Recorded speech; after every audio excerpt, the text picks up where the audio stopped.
According to the Federal Trade Commission, people lost more than $5.8 billion to fraud last year. Let's talk about ways to avoid scammers, thieves, and other fraudsters. They really love to target older adults, but you have more power than anyone else to protect yourself. Let's talk about some of the common scams that we see in Alabama. You get a call or a text that a warrant has been issued for your arrest.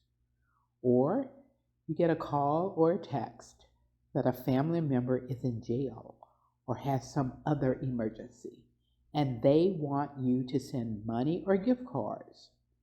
Now, with this scam, they get your family member's name from the internet. Another common scam, someone may contact you or say they are with the government, like the Social Security Administration, Internal Revenue Service, or the FBI.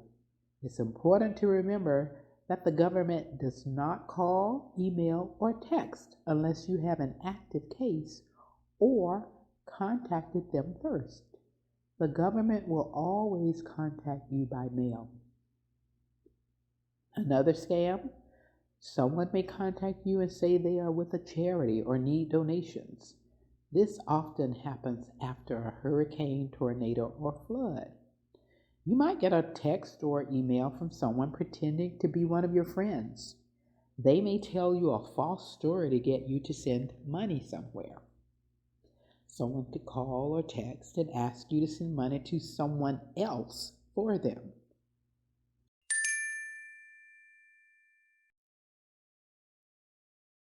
Also, someone may want you to buy and send gift cards. Anyone asking you to send gift cards is always a red flag that a scam is in the works.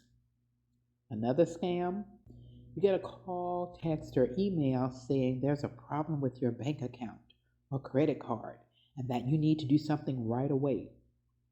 Do not talk to or message this person. Contact your bank or credit card immediately. Make sure, though, that you don't use contact information from that email, text, or call. Use the number from your last bank statement or the number on your credit card. We also see scams where someone may call you about making repairs to your home or buying your home or land. Also, we see scams where you might get a check in the mail you didn't expect and you don't know the sender. Call the bank and talk to them before depositing it. You also may get a call, text, or email that you have won a prize and that you need to pay some money in order to get the prize. Real prizes never require you to pay money to get them. What is identity theft? Identity theft is a crime where someone takes another person's personal information by fraud or trickery to get their money. An identity thief may say they are with a bank or the government and ask you for your private information. They may ask you for credit card numbers, bank account numbers, social security numbers, medical insurance accounts such as Medicaid or Medicare. Now, what can you do if a scam or identity theft happens to you? It's important to remember you're not alone. Scams and identity theft happen all the time and can happen to any of us. These crooks are very good at what they do. Also, please don't feel embarrassed or ashamed if this happens to you. You did not do anything wrong. However, you need to act right away. Check your credit card bills each month. If you see something you didn't charge, call your credit card company to report it. Also, contact one of the 3 credit reporting companies, such as TransUnion, Experian, Equifax, to ask for a fraud alert to be placed on your record. If you call one of the companies to make this report, they will report the fraud to the two other companies. Now, sometimes a family member or friend is the one who uses our personal information to buy something or open an account without our permission. If this happens to you, contact your bank or credit card company to report it right away. The bank or credit card company may say that you must file a police report to get off the hook for the debt. If the person who did this is a family member or friend, this may be hard to do, but remember, you need to protect yourself and your money. What else can you do to protect yourself?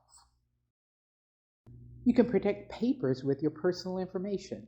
Do not give out your Social Security number. If required, give only the last 4 digits. Never give private information out over the phone unless you are the one who contacted the other party. Be very careful when getting rid of any letters, bills, or bank statements. Shred them or use a black marker to mark out all private information. Don't let mail pile up in your mailbox. Be suspicious of anyone who asks you not to tell family members or friends about the call. Why? Because they don't want you to check them out. Don't let them push you around. When someone asks for gift cards or personal information, just say no and hang up. These are red flags as someone is trying to scam you or steal your identity.